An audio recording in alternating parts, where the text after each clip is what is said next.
شان مصطفیٰ کے اظہار کے لیے اتنی اقسام کیوں ہیں؟ شان مصطفیٰ کے بیان کے لیے اتنی اقسام کیوں ہیں؟ شان مصطفیٰ کو اجاگر کرنے کے لیے کہ پہلے انبیاء کے اوپر کتابیں آئیں، ایک قسم کی کتاب دے دی گئی، لیکن یہ کتاب کئی آیات کی اقسام پہ ہے۔ پتہ چلا پیغمبر کا درجہ اتنا، اگر یہ آیت رات میں آنی ہے، رب نے دن میں نہیں بھیجی، انتظار فرشتوں نے کیا، حضور رات میں آئے تو آیت دی، اگر آیت دن میں آتی تو فرشتے رات ہی دے کر چلے جاتے، جی نہیں، انہوں نے دن کا انتظار کیا۔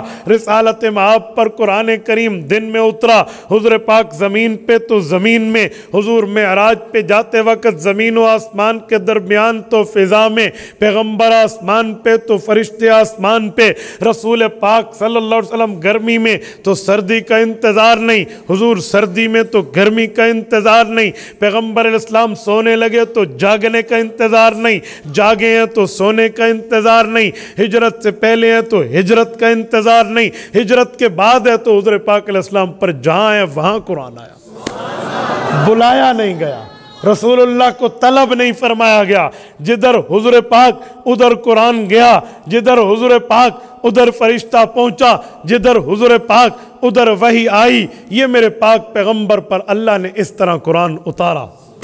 اور پھر میں ایک بات مزید کروں، میرے دوستو، یہ کلام اللہ آیا ہے، یہ کلام اللہ کیا ہے؟ میں نے اس کے بارے میں آیت کریمہ پڑھی ہے، رب کریم فرماتے ہیں اِنَّا نَحْنُ نَزَّلْنَا الذِّكْرَ وَإِنَّا لَهُ لَحَافِظُونَ، اتارا ہم نے ہے، حفاظت ہم کر کے دکھائیں گے۔ جب ہم یہ بات کہتے ہیں تو کچھ لبرل طبقے کے ذہن میں ایک خیال آتا ہے، وہ مولویوں کے گلے میں فٹ کر کے پوچھتے ہیں، بھائی ادھر کہتے ہو حفاظت اللہ نے کرنی ہے، ادھر حفظ کے مدرسے قائم کرتے ہو، حفاظ کی کلاسز بٹھاتے ہو، مجودین بٹھاتے ہو، حفظ پر رٹے لگواتے ہو، بچوں سے سردیوں میں وضو کروا کر صبح شام قرآن پڑھوا رہے ہو، بھئی حفاظت اللہ نے کرنی ہے، حفظ کی ضرورت حفاظت اللہ نے کرنی ہے، مدرسے کی ضرورت حفاظت اللہ نے کرنی ہے، محنت کی ضرورت یہ مولویوں نے ویسے بنا رکھا۔ میں نے کہتا ہوں مجھے یہ بتاؤ، حفظ کا مسئلہ تو اپنی جگہ ہم حل کر لیں گے، لیکن تمہیں روزانہ دن میں 3 وقت کھانا ملتا ہے، اس کے علاوہ فریشمنٹ کے لیے بھی آپ کچھ کھا لیتے ہیں، اس کھانے پینے کو رزق کہتے ہیں؟ کہتے جی ہاں۔ میں نے کہا رزق دینے کی ذمہ داری کس کی؟ اللہ کی۔ تو دکان کیوں کھولتا ہے؟ کاروبار کیوں کرتا ہے؟ بزنس میں شیئرنگ کیوں کرتا ہے؟ مارکیٹس میں کیوں جاتا ہے؟ جاب پہ کیوں جاتا ہے؟ نوکری کی فکر کیوں کرتا ہے؟ باقی معاملات میں تو کہتے ہیں بھائی مزدوری کرنی پڑے گی، بچوں کا پیٹ پالوں گا، مزدوری کرنی پڑے گی، بیوی بچوں کا رزق کما کے لاؤں گا۔ اور خدا کے بندے محنت کیوں کرتا ہے؟ دکان کیوں کھولتا ہے؟ دکان کو تالا لگا، نوکری سے استعفیٰ دے، کاروبار کو ڈسمس کر دے، کہنا رزق کی ذمہ داری بھی اللہ نے اٹھائی ہے، اللہ دے گا۔ اب جواب میں زیرو، اب جواب میں ہوائیاں اڑی، وہ کہتے جی ہم سے نہیں ہوتا۔ ہاں رزق کی حفاظت اللہ نے کرنی ہے، رزق اللہ نے دینا ہے، لیکن محنت ہم کریں گے کیونکہ اللہ نے عقل دی ہے، محنت ہم کریں گے اللہ نے سوچ دی ہے، محنت ہم کریں گے اللہ نے فہم و فراست دی ہے، کوشش ہم کریں گے، نوکری پہ جائیں گے اللہ کا ذمہ پورا ہوگا، دکان پہ جائیں گے اللہ کا ذمہ پورا ہوگا۔ میں نے کہا بھائی طے ہو گیا، پھر اللہ نے عقل صرف تجھے نہیں دیا، عقل علماء کو بھی دیا ہے، عقل حفاظ کو بھی دیا ہے، عقل محدثین و مفسرین کو بھی دیا ہے۔ یہ علماء تم سے زائد اس مسئلے پہ سوچ رکھتے ہیں، وہ کہتے ہیں اللہ نے حفاظت کی ذمہ داری اٹھائی ہے، لیکن ہم مدرسہ بنائیں گے، ہماری اولاد پڑھے گی، ہمارا مال لگے گا، ہماری جان لگے گی، ہمارے اوقات لگیں گے، ہماری صلاحیتیں لگیں گی، ہم اللہ کی ذمہ داری میں اپنے مال کو مقدس کہیں گے، رب کی ذمہ داری میں لگ رہا اپنی جان کو پیارا کہیں گے، رب کی ذمہ داری میں استعمال ہو رہی اپنی اولاد کو طیب و طاہر کہیں گے، اللہ کی ذمہ داری اس کے ذریعے پوری ہو رہی۔ تو تیرا اعتراض نہیں بنتا بھئی تو نے ہمیں یہ بات کر کے بات چھڑا لینی ہے، یوں نہیں ہوگا، بات وہی ہوگی۔ رزق کی ذمہ داری بھی اللہ نے لی ہے، حفظ کی ذمہ داری بھی اللہ نے لی ہے، کھانے پینے کی ذمہ داری بھی اللہ نے لی ہے، حفاظت کی ذمہ داری بھی اللہ نے لی ہے۔ تو دکان کھولے گا، اللہ کی ذمہ داری پوری ہوگی، حافظ صاحب پڑھائیں گے، اللہ کی ذمہ داری پوری ہوگی۔ عظمت قرآن پہ بات تھی، میں نے کہا میں پہلے حوالے سے بات یہ کرتا ہوں، یہ کلام اللہ وہ مقدس، وہ معمر باسعادت کتاب ہے جس کو رب نے حضرت جبرائیل کے ذریعے رسول امین پر بھیجا۔ اور میرے دوستو یاد رکھنا، رسالت مآب نے اس قرآن کریم کو خود بھی پڑھا ہے، پڑھ کے امت کو پڑھایا ہے۔ حضور پاک کے دور میں حفاظ بھی تھے، حضور پاک کے دور میں قراء بھی تھے، حضور پاک کے دور میں قرآن کریم یاد کرنے والے بھی تھے۔ ان میں ایک نام حضرت زید بن ثابت رضی اللہ عنہ کا ہے، ایک نام ابی بن کعب کا ہے رضی اللہ عنہ۔ بڑے بڑے لوگوں نے پیغمبر سے قرآن حفظ کیا۔ ایک بار حضرت ابی اللہ کے رسول کے سامنے بیٹھے ہیں، حضور پاک نے فرمایا ابی قرآن کریم پڑھو، مجھے سناؤ۔ حضرت ابی تھوڑے سے ہچکچائے، عرض کرنے لگے یا رسول اللہ میں آپ پر قرآن پڑھوں، آپ کو سناؤں، حالانکہ آپ پہ اللہ نے قرآن اتارا۔ فرمایا ہاں ہاں ابی، جس اللہ نے اتارا وہ اللہ فرماتے ہیں، ابی قرآن تمہیں سنائے۔ کہ یا رسول اللہ اللہ سمانی، رب نے میرا نام لیا۔ فرمایا نام اللہ سماک، ہاں اللہ نے تیرا نام لیا۔ تو کلام اللہ تو ایسا ہے، ہاں ہاں کلام اللہ وہ چیز ہے، بہت زبردست معاملہ ہے۔ حضور پاک علیہ السلام نے فرمایا وَلَا يَنْقَضِي عَجَائِبُهُ وَلَا يَخْلُقُ عَنْ كَثْرَةِ الرَّدِّ۔ فرمایا قرآن کریم جتنی بار پڑھو گے مزہ تبدیل نہیں ہوگا، جتنی بار پڑھو گے کبھی بور نہیں ہوگے، جتنی بار پڑھو گے کبھی پریشانی نہیں ہوگی۔ اور علماء اس کی تشریحات کرتے جائیں گے، اس کی وضاحتیں کرتے جائیں گے، اس کی ایکسپلینیشن کرتے جائیں گے، اس کی تفسیر سناتے جائیں گے، اس سمندر کی گہرائی میں اتر کے موتی نکال کے علمی دنیا میں تمہاری گود میں رکھتے جائیں گے۔ وَلَا يَنْقَضِي عَجَائِبُهُ، قیامت آ جائے گی، قرآن کریم کے علوم ختم نہیں ہوں گے۔ یہ وہ قرآن ہے۔ تو میرے دوستو آج 1 درجن سے زائد بچوں نے اس قرآن کریم کو اپنے سینے میں رکھا ہے۔ مبارکباد کے مستحق ہیں وہ سینے جن میں یہ قرآن کریم ہے، مبارکباد کے مستحق ہیں ان کے پیرنٹس اور ان کے والدین جنہوں نے ان بچوں کے لیے دن رات ایک کر کے حافظ قرآن کے حوالے کیا ہے، اور مبارکباد کے مستحق ہیں وہ زبانیں جنہوں نے انہیں قرآن یاد کروایا ہے۔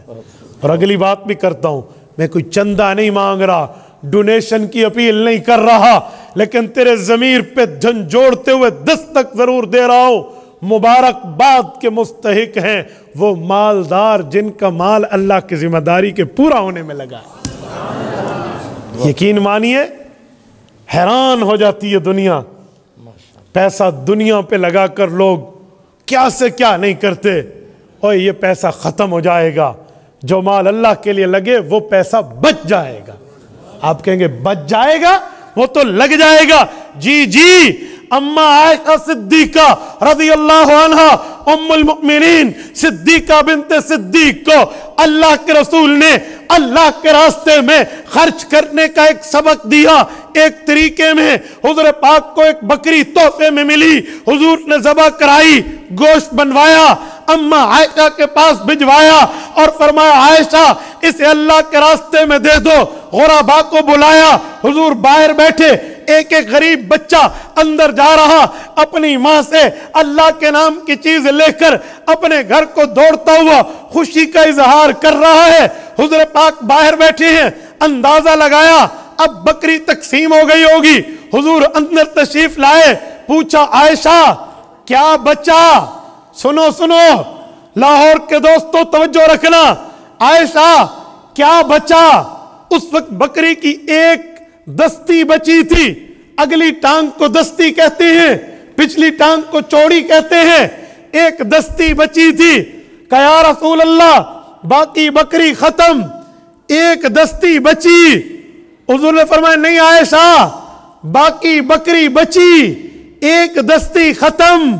اماں نے سمجھا حضور پاک میری بات نہیں سمجھ پائے، پھر عرض کیا نہیں نہیں ایسے نہیں ہے یا رسول اللہ، ساری بکری ختم، ایک دستی بچی۔ حضور نے فرمایا نہیں نہیں عائشہ تو سمجھ، ساری بکری بچی، ایک دستی ختم۔ کہا سمجھا بھی پھر آپ دیجئے، کیا مطلب؟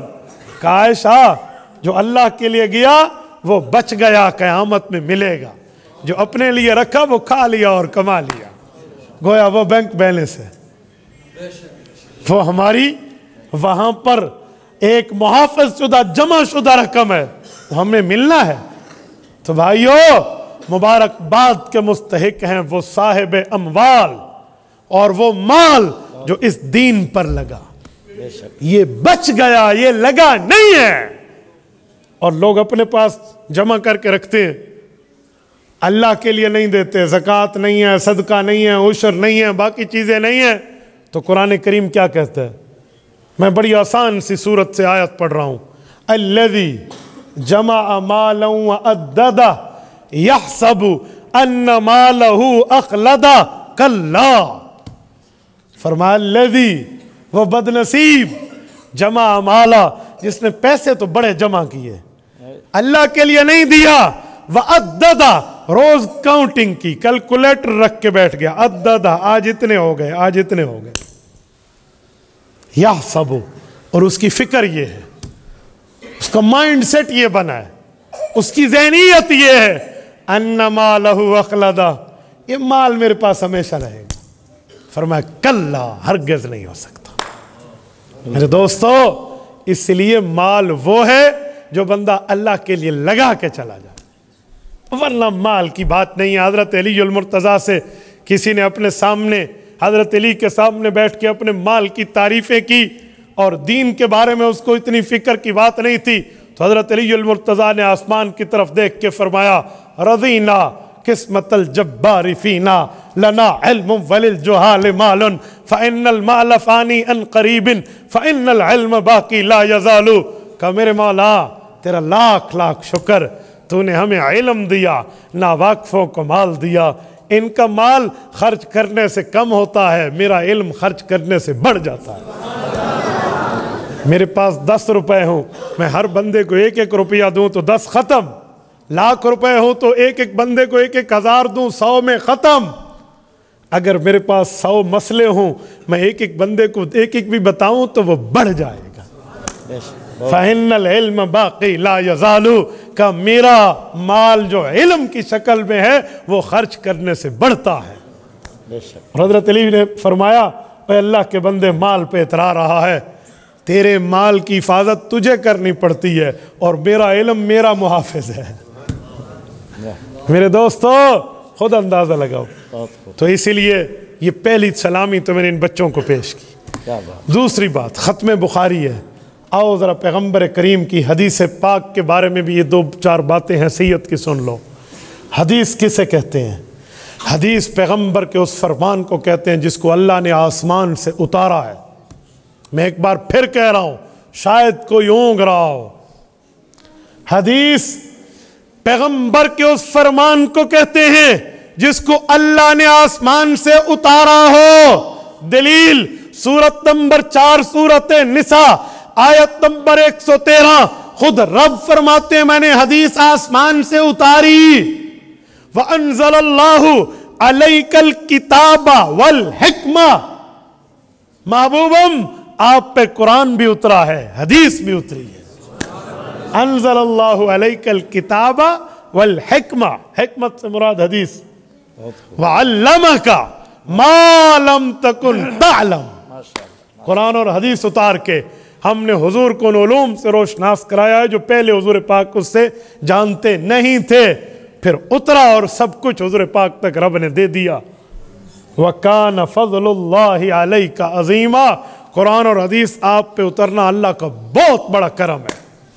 سنو، قرآن اور حدیث جس پر آئے بہت بڑا اللہ کا کرم ہے۔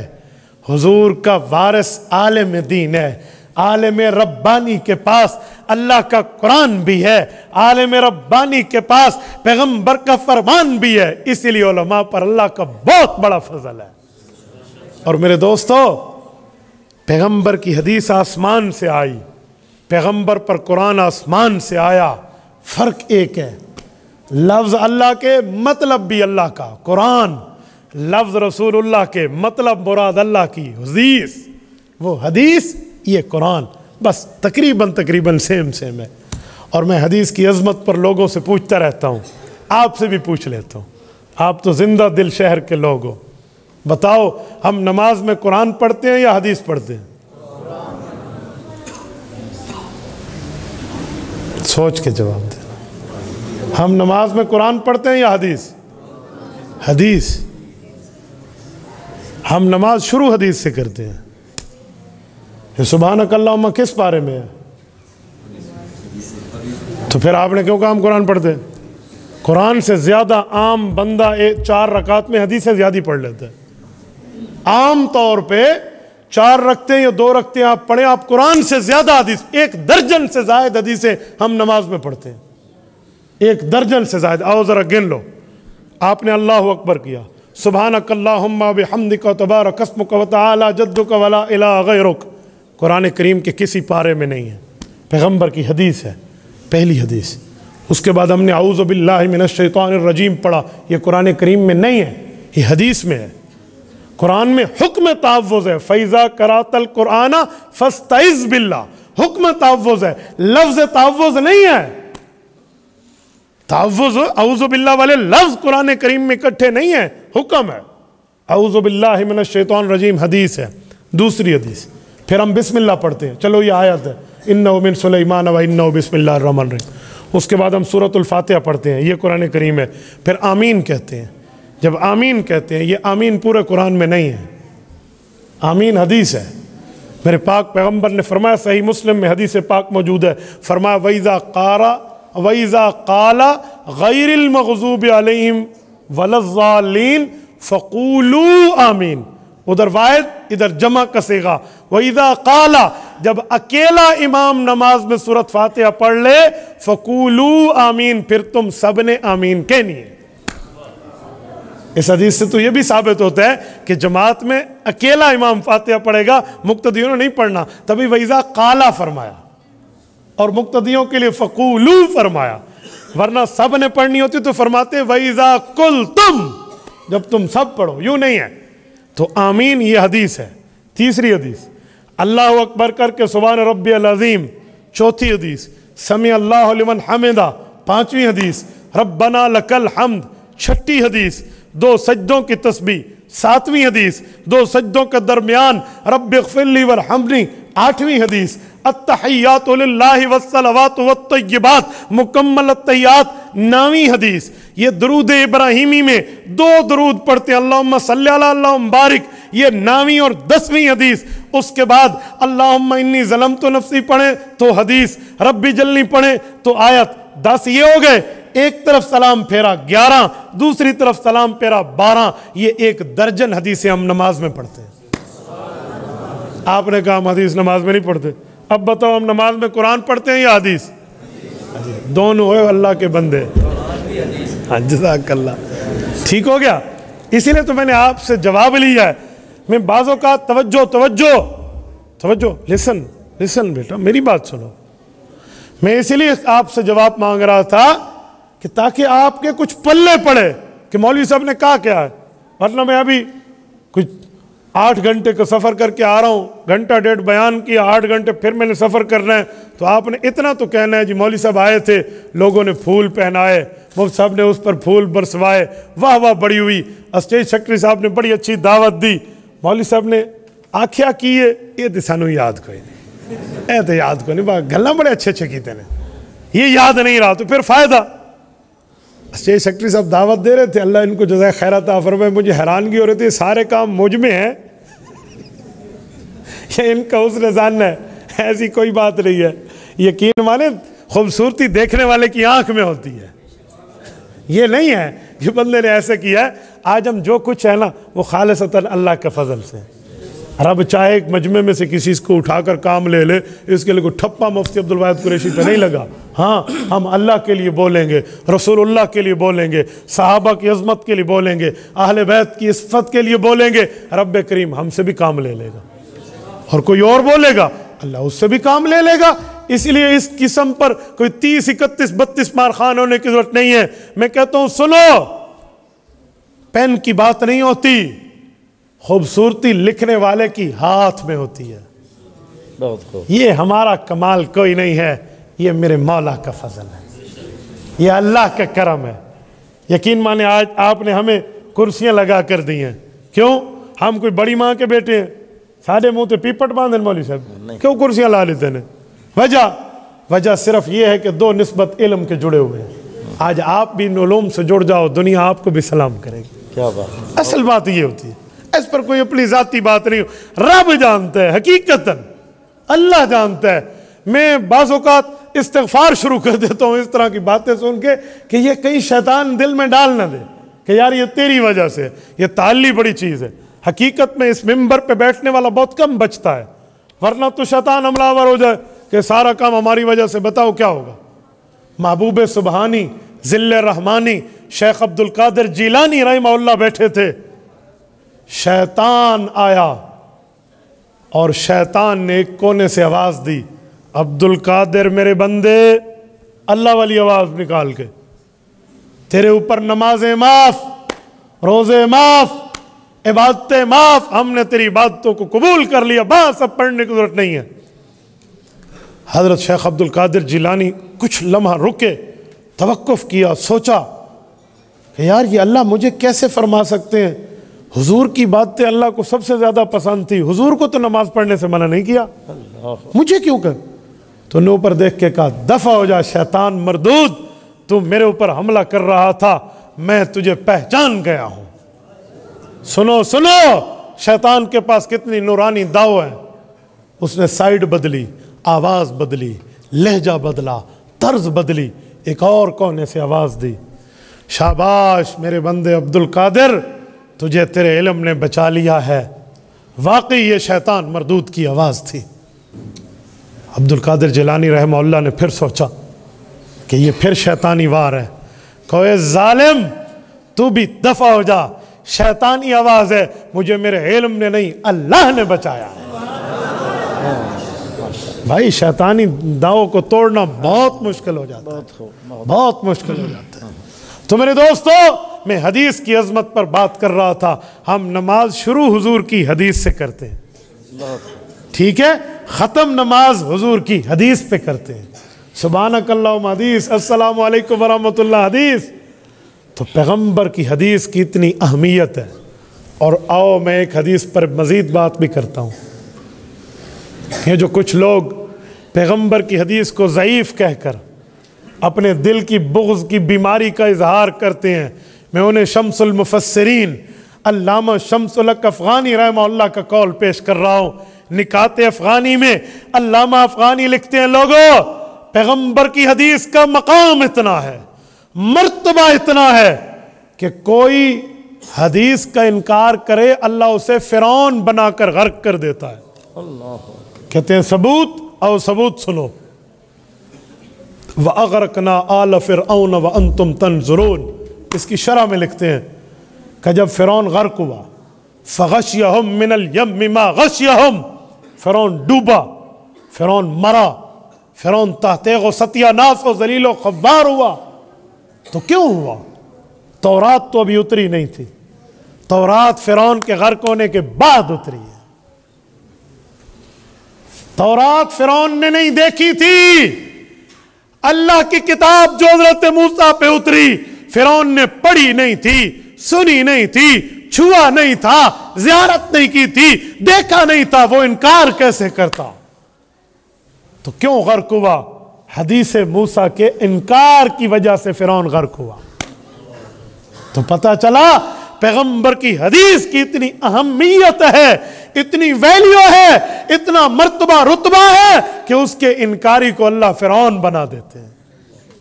یہ نہ سمجھو بھئی یہ تو حدیث ہے، بھئی حدیث پیغمبر کی، حدیث رسول اللہ کی، دو نبیوں کی حدیثوں کا انکار کیا فرعون نے،